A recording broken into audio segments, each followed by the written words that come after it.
Hey guys, Johnny here. So there was a couple of things that came up at Superfight last night, so I wanted to talk a little bit about them. The two things were people not addressing the short cuff with Dagestani, and the other thing was head position from the clinch position with the underhook. So I've got Gase here. She took a short notice fight. She's going to be fighting in Tahiti next week. So make sure you check out her fight. She's coming up against Tahiti, I think her name is. And professional fight. You know, this is what, your fifth professional outing now? Fifth professional outing. So let's just quickly talk about it. So what happened in the fights? So from the takedown, so Gase gets the takedown, boom, I'm down here, and then we'll go straight to that short cuff. And so what would happen here is that it's almost like because of that short cuff, people can't post on that arm. Now, if she didn't have the short cuff, I could post on the arm, I can dump on the head, I can start to try and climb. But with Gase attacking my posting arm, she's breaking me down to the mat. People are getting stuck in this position. Now, there's no point trying to fight the short cuff by trying to turn into it. If I try to turn into it, Gase, she's trapped my own arm. I can't actually turn that way. And she's going to start unloading with the strikes.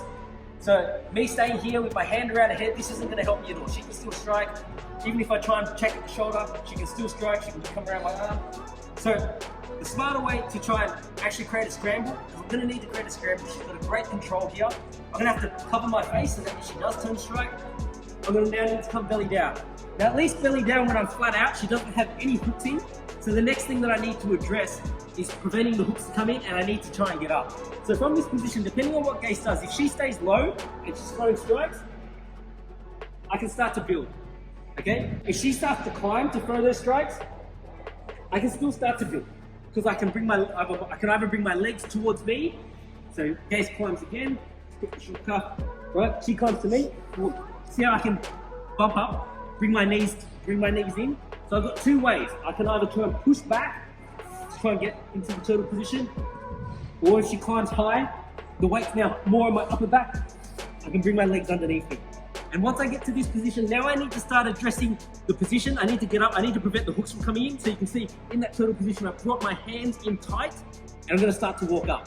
So as soon as I start to come up, I'm addressing the hands, where I go Kimura grip, I'm pummeling back in, and we're back into the clinch. So let's do it again. So here, Gase has got the takedown ball. I'm against the cage here. She's going straight for that short cuff. That's preventing my post. I can't use that to get back up. This hand is doing nothing for me. She's going to start to strike.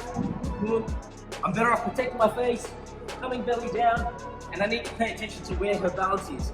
So from this position, I might push back here. And you can see, so she can still grab on that short cuff as much as she likes, but now I can even use that short cuff to turn it into a Kimura grip for myself. So my left hand catching her wrist, putting on a Kimura, using that to get back up, walking away. She might try and press against the cage, so pummel, and we're back into the clinch on the cage.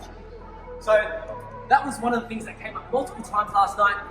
The second thing that came up in last night's fights was head position in the clinch. Try and create a frame. Michael needs to pay attention to his head position here. He's got his head on the other side of his underhook. And that's what's allowing Tuta to get those right hands off.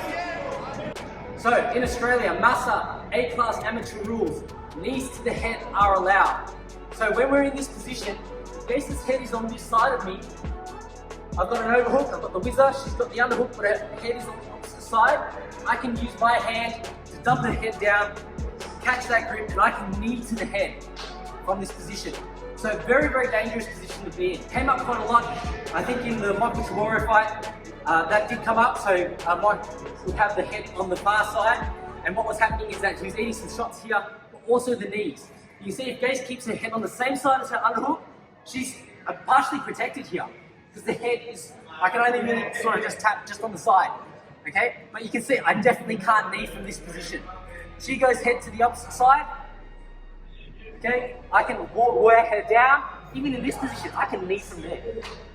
I can strike from here, I can knee. And that's also gonna give me space to put a frame on her face and turn the corner. So, let's get back one step. I'll put it on Gase.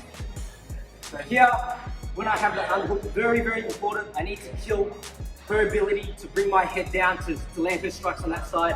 I need to make sure that I bring my head to the same side as my underhook. That's going to open up my game a lot. And then if she doesn't go hard on the whizzer, that's actually, yeah, she goes hard on the whizzer, then I'm going to re-clinch. If she doesn't go hard on the whizzer, I can now start to work towards the back. So hopefully you guys find that a little bit interesting and it helps you. For all the fighters last night, congratulations, well fought. You know, whether you won or you lost, you get to do something that only 1% of the world get to do. Make sure you check out Gase's fight next week, and we'll see you soon.